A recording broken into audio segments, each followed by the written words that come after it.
Assalamualaikum warahmatullahi wabarakatuh. Izin memperkenalkan diri, nama saya Muhammad Ridho Kurniawan dengan NIM 0500945596. Di video ini saya akan menjelaskan langkah-langkah pengerjaan tugas 2 mata kuliah jaringan komputer, yaitu menjelaskan perintah-perintah yang berkaitan dengan penggunaan jaringan komputer dengan menggunakan CMD atau command prompt. Oke, langsung saja di sini. Yang pertama-tama kita buka terlebih dahulu CMD atau command prompt-nya. Kita ketik saja di sini CMD. Ini ya. Kemudian kita run as administrator.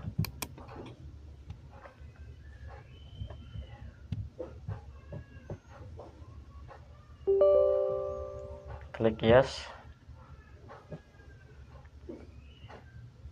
Oke.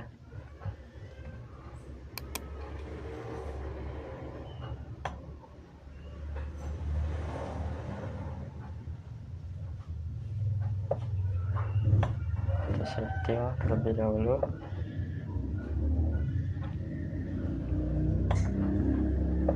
Nah, di sini sudah saya tuliskan ya perintah-perintah apa saja yang berkaitan dengan penggunaan jaringan komputer, yaitu di sini mulai dari CD, CLS sampai dengan NET. Oke, yang pertama di sini langsung saja yaitu ada CD. CD atau singkatan dari change directory. CD itu digunakan untuk berpindah-pindah directory. Jadi misalnya di sini kita sedang berada di directory Windows System 32 ya.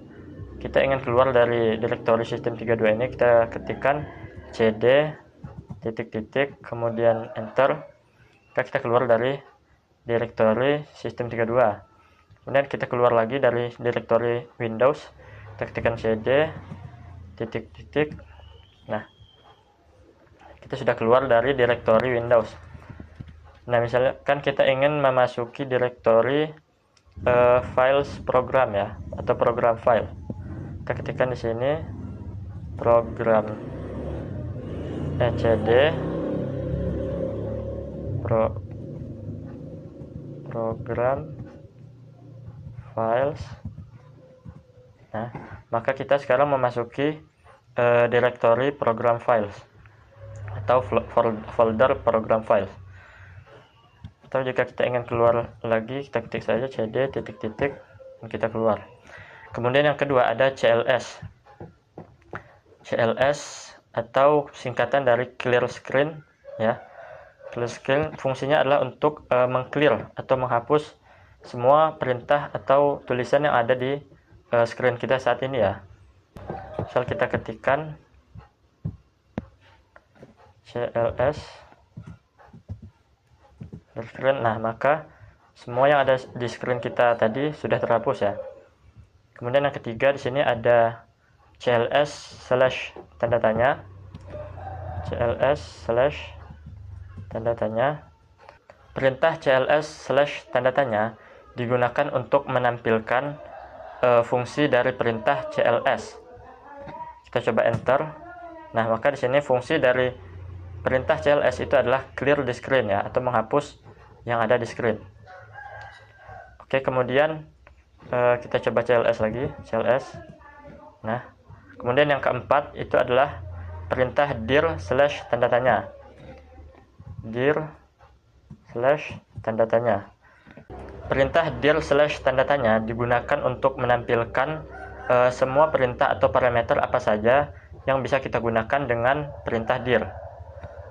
Jadi di sini, nah, perintah dir itu kita bisa menggunakan seperti ini, dir A, kemudian B, C sampai dengan 4 ini ya.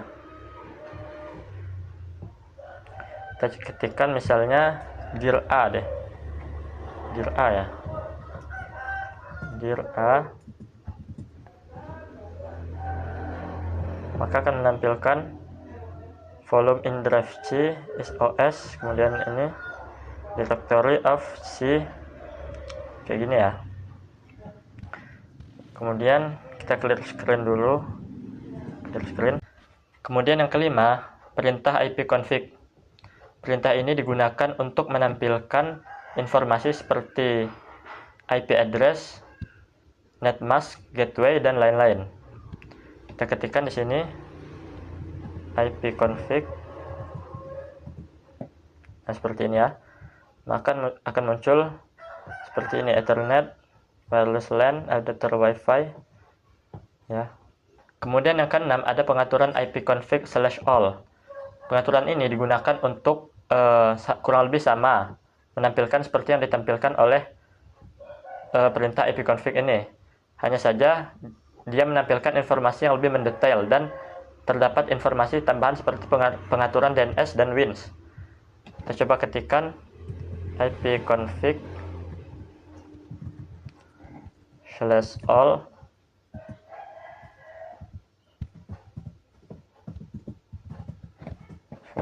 Nah, maka dia akan menampilkan informasi yang lebih mendetail daripada perintah ipconfig saja. Nah,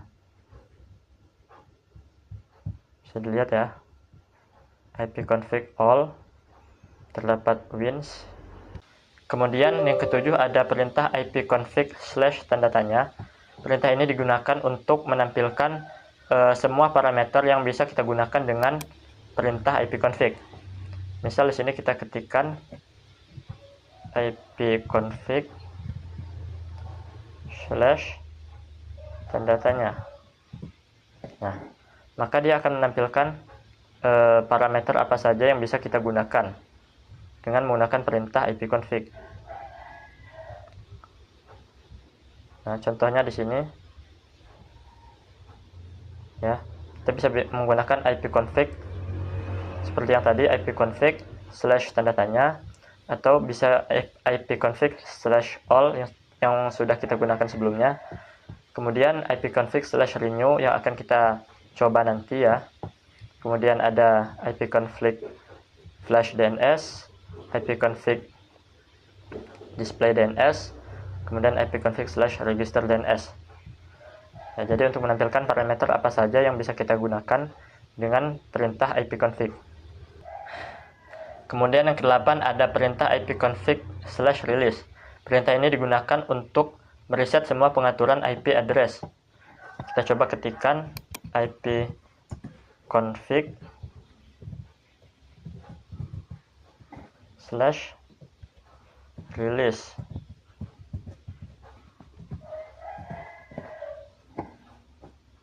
Nah, ini maka dia akan mereset settingan atau pengaturan dari IP address kita. Kemudian yang ke-9 ada perintah ipconfig/renew. Perintah ini digunakan untuk menetapkan alamat IP baru pada semua adapter jaringan pada komputer kita. Misalnya di sini kita ketikkan ipconfig/renew ya. Maka akan menampilkan seperti ini, menetapkan alamat IP baru untuk semua adapter jaringan pada komputer kita. Kemudian yang ke-10 ada perintah ipconfig/display DNS. Perintah ini digunakan untuk menampilkan domain name system atau DNS ya, termasuk local host koneksi.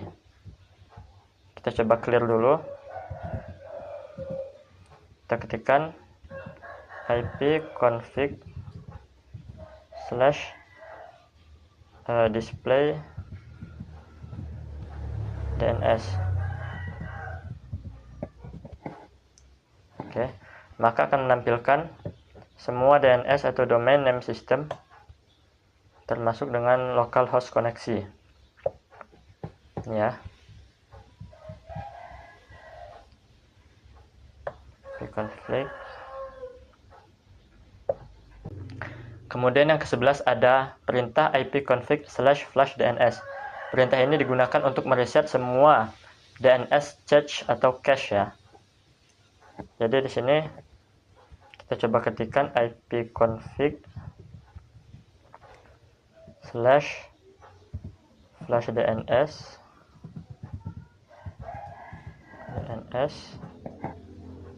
Nah, maka semua cache dari DNS sudah terflash atau di reset ya.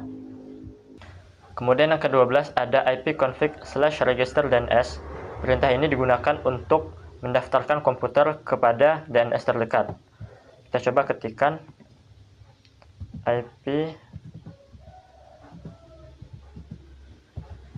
ipconfig/register DNS.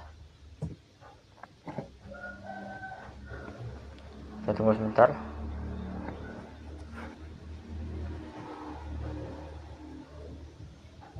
Sini tertulis 15 menit. Kemudian yang ke-13 ada perintah ping. Perintah ping digunakan untuk menguji konektivitas jaringan komputer. Misal di sini kita ketikkan ping localhost.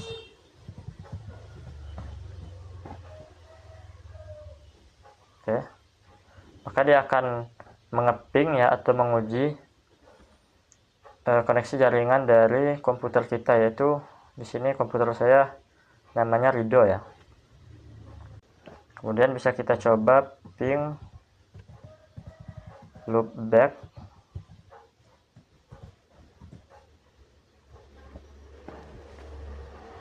Ya, hasilnya sama ya. Antara perintah ping localhost dengan perintah ping loopback menunjukkan hasil yang sama. Kemudian kita coba uji Google.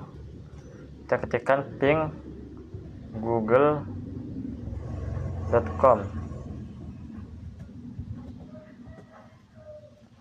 Oke. Nah, di sini kita mendapat 4 balasan. Kurang lebih timenya 76 ms, 101 ms, 575 dan 795. Di sini kita dapatkan hasil pengujian dengan 32 bytes of data. Jika kita ingin mengubah atau menetapkan jumlah bytes ya atau paket yang lain, misalnya kita ingin menetapkan mendapatkan 64 bytes, bisa kita ketikkan seperti ini, ping min l kemudian 64, kita masukkan ID dari Google-nya ya, dan IP address dari Google ini kita copy, kita paste. Nah, maka kita akan mendapatkan hasil dengan paket 64 atau 64 bytes seperti ini ya. Di sini kita hanya mendapatkan 4 balasan ya, bisa kita lihat 1, 2, 3, dan 4. Jika kita ingin menambah balasan yang kita terima, maka bisa kita ketikkan seperti ini, ping min n. Misal kita ingin mendapatkan 10 balasan, maka kita ketikkan ping min n 10, kemudian alamat IP-nya. Nah, di sini 3, 4, 5 balasan, 6, 7, 8, 9, dan 10. Nah, maka kita akan mendapatkan 10 reply atau 10 balasan ya. Kemudian yang ke-14, di sini ada perintah netstat atau net statistik. Perintah ini digunakan untuk menampilkan informasi statistik koneksi dari komputer ke komputer yang kita pakai. Jadi prinsip dari perintah netstat ini kurang lebih sama dengan cara kerja task manager, teman-teman. Ya, bedanya kalau task manager ya, kalau task manager itu menampilkan seperti ini, proses-proses dan aplikasi yang sedang berjalan di komputer kita. Sedangkan kalau netstat ini akan menampilkan informasi tentang koneksi statistik yang ada di komputer kita. Jadi kita coba ketikkan netstat. Oke, kita tunggu sebentar. Nah, di sini maka akan menampilkan hasil seperti ini ya teman-teman. Ada proto atau jenis protokol yang digunakan, bisa TCP atau UDP. Di sini tertulis TCP ya. Jadi jenis protokol yang digunakan di sini adalah TCP. Kemudian ada local address, kemudian ada foreign address, kemudian ada state atau keadaan ya. Di sini menunjukkan established, artinya keadaannya siap untuk mengirimkan data ya. Jadi yang ke-15 ada perintah tracer. Perintah ini digunakan untuk memberikan informasi dari rute yang dilewati oleh paket untuk mencapai tujuan. Jadi di sini kita coba ketikkan tracer google.com.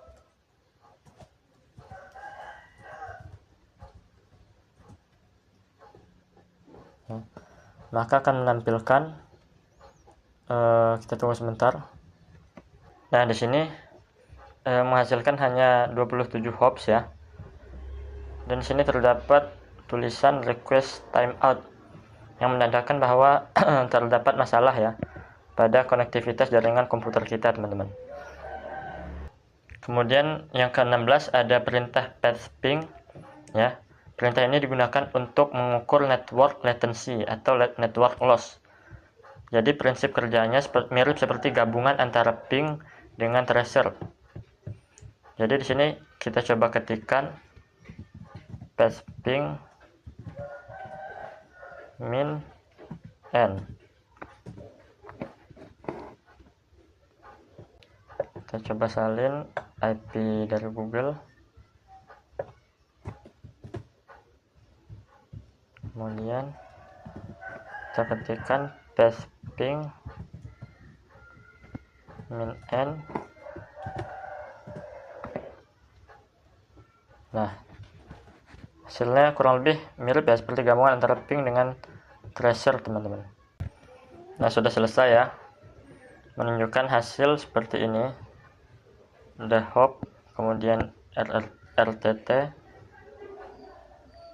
ada loss. Di sini lossnya 0, kemudian terkirimnya 100. Dan di sini ada IP address. Kemudian yang ke-17, di sini ada perintah nslookup ya. Perintah ini digunakan untuk menampilkan informasi tentang DNS dan alamat IP yang sesuai. Perintah ini biasanya digunakan untuk mendiagnosis server DNS. Misal kita coba clear dulu. Nah, kita coba ketikkan nslookup google.com. Coba enter. Nah, maka di sini akan ditampilkan IP address, kemudian name-nya ya, dan server tidak diketahui. Kemudian yang ke-18 ada perintah nets ya. Perintah ini digunakan untuk menampilkan atau mengubah konfigurasi jaringan komputer yang sedang berjalan di komputer kita. Misalnya seperti IP address, default gateway, DNS, dan lain sebagainya. Misal di sini kita lihat ada fungsi apa saja yang bisa dijalankan oleh perintah nets. Ya, sini ada banyak ya. Misalnya seperti add, delete, kemudian ada interface nih, interface sampai LAN. Kemudian yang ke-19 di sini ada perintah route. Perintah ini digunakan untuk menambah, membuang atau menukar perintah routing table yang ada dalam sebuah host. So, di sini kita coba ketikkan route print. Nah, maka di sini akan muncul hasil seperti ini ya. Route print, interface list, route table. Kemudian yang terakhir ada perintah net. Perintah ini digunakan untuk membantu menganalisis dan memodifikasi konfigurasi jaringan. Kita coba di sini net user, misalnya net user, maka akan ditampilkan hasil seperti ini ya. Oke, mungkin cukup sekian langkah-langkah pengerjaan tugas 2 dari saya. Kurang lebihnya saya mohon maaf. Saya akhiri. Wassalamualaikum warahmatullahi wabarakatuh.